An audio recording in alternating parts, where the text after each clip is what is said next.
My name is Wylie Aitken. I am the chair of the California Arts Council. As Assemblyman Calderon noted, I am the overseer of our limited funds. And thank you for your support. Thank you for your announced support here, Senator Lieu, and your leadership, along with this other great people assembled here.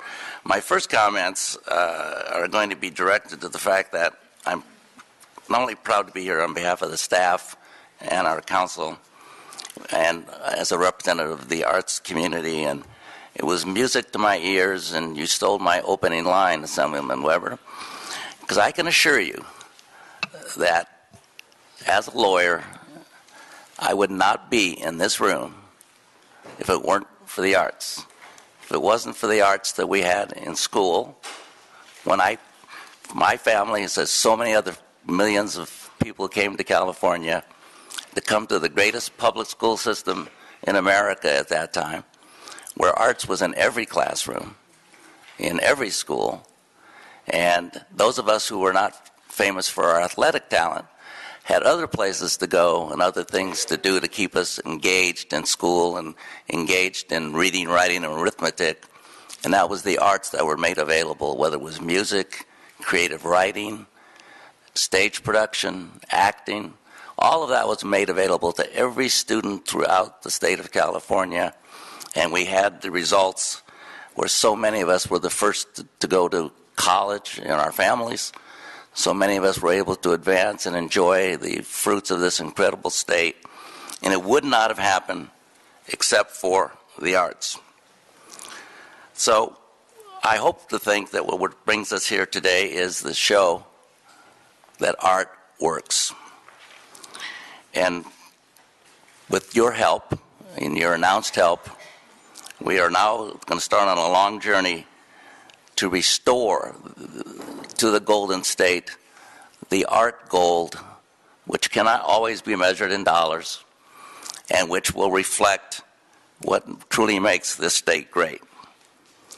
And to have that happen, California Arts Council is very proud to have supported and financed this important study. The time was now, and it has occurred. And we know what the data tells us. We now know a number. We know that, for instance, in California, over 8% of the so-called GNP of California comes out of the arts community and the related jobs it creates.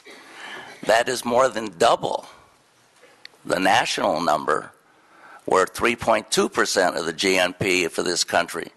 So we are in the most creative state in this entire country, which then, of course, leads us to conclude, why is it that we are 48th out of 50 states in terms of art funding, even though we are the greatest example of what art can do, not just economically, but what it can do to keep kids in school, to keep kids advancing, because ultimately all arts start with education. With this new data, we are now going to be able to have an umbrella upon which we can look into many areas in which the arts can improve our lives. Not just, but that is important. Economic development is extremely important, no question about that. But how we define it and how we put numbers to it would have to recognize that all of the kids who got the advantage of art in schools, who went on to their careers and went on to advance, is directly related to the commitment to the culture of this state.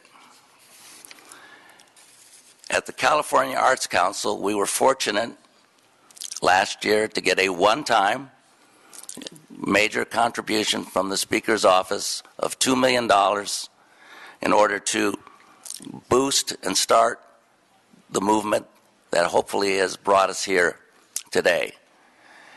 Now, $2 million in a state as large as California is not going to make a dramatic change, but we hope that it will, and we hope to show that.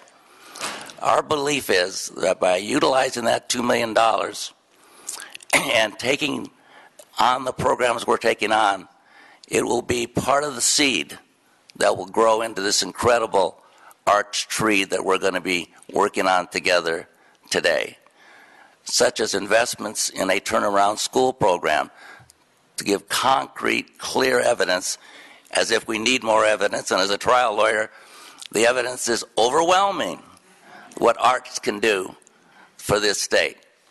But there's always a doubter, so we're going to continue to show with selected schools, by investment in those schools in the arts, to see that kids will stay in the classroom, they won't drop out. We're going to be making the same investment in the prisons with art, where we had a program that we had to eliminate many years ago because of lack of funding, which had proved to be successful, that when they went through the process, went back into the community, they did not then immediately return and come back to this community. So we're going to invest on every end of the spectrum, and we've put out very select, carefully thought out programs that are shovel ready, so we'll be back here within 12 months to share those stories with you as to how the arts made a difference. And we are a small agency. We have a very, very large mission, and it's one that is both challenging, but looking around this room and looking at the individuals that you're looking at now, we have an army of volunteers. We have people, nonprofits, and every other spectrum that will be out there to support what you're doing and to make all of this work. I'm always reminded that we were created in 1976. We were created by someone named Governor Jerry Brown, and we've gone full circle. We're back to help keep the legacy he started in 1976 alive in a very, very big way. And I know that to a large degree, this will be a major first step. Now, it will probably be a spark. It is a step. Some people may describe it as a small step, may describe it only as a spark. But in our opinion, and the work of this committee, the work of these incredible people from the arts community behind me, and the California Arts Council itself, will take that step and make it become a leap and make that spark and that seed produce incredible results for California and, frankly, for the humanness that resides in all of us. Thank you.